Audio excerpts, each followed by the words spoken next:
अम्मी, भाई का है? कमरे में है और रोशनी भी आई हुई है। तो जलेबियाँ लाया था उसके लिए मैं खुद ही देखता हूँ। तो तुमने अपनी हार तस्लीम कर ली। तुम्हें पता लग गया कि उमर तुम्हारा हो नहीं सकता। वो मेरा है और मेरा ही रहेगा।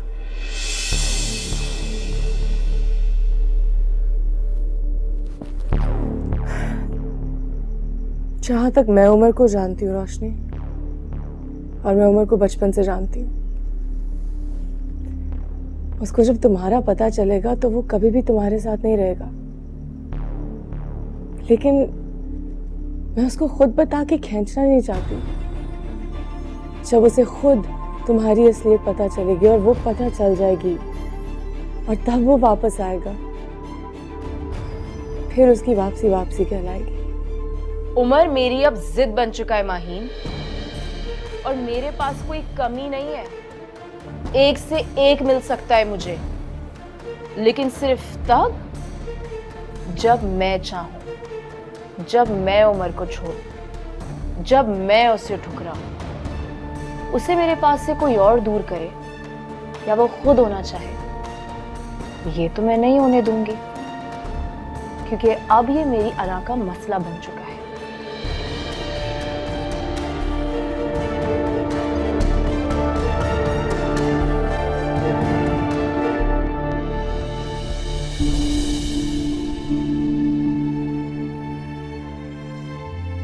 उमर किसी को पसंद करता है। उन दिनों हालात के दबाव में आके उसने माहीन से शादी कर तो ली थी, लेकिन राब्ते नहीं खत्म कर सका। शादी के बाद? जी, और माहीन ये बात जानती है। जाहिर है वो एक लड़की कितना बर्दाश्त कर सकती है। उमर को तो वो रोक नहीं सकती कि उससे दूर रहे। शायद इसीलिए खुद दूर होना चाहती है।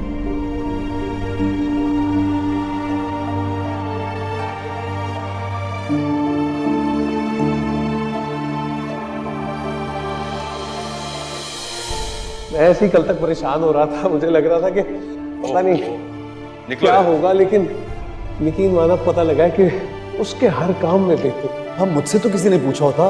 पूछ लेते हैं यार, क्या पहनोगे तुमने कहा?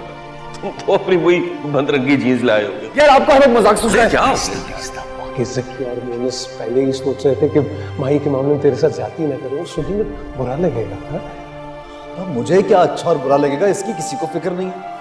मुझसे भी तो कोई पूछे, मेरा भी कोई प्लान हो सकता है, मेरे ज़हन में भी कुछ और होगा।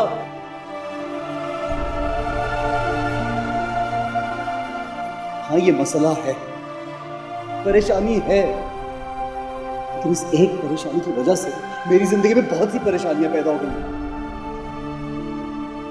मगर आपको तो खुश होना चाहिए अब्बा। क़यामत के रोज चचा के सामने तो सुरखरू होंगे ना आप। पूरे खानदान में आपकी वाह हो गई है कि आपका बेटा कितना ताबेदार है। एक बार कहने से निकाह के लिए हाँ कर दिया उसने।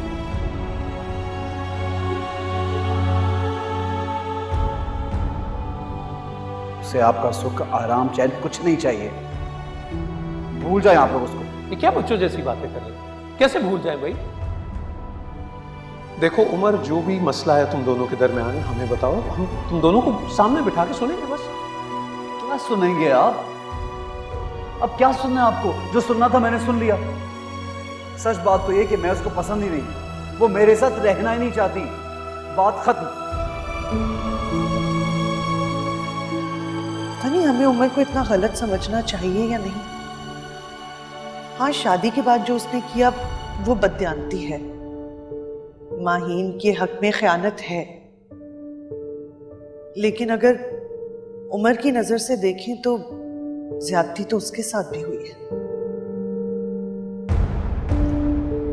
और इस ज्यादती में हम सब शरीक हैं। और जो माहीन के साथ हुआ उसे आप क्या कहेंगे?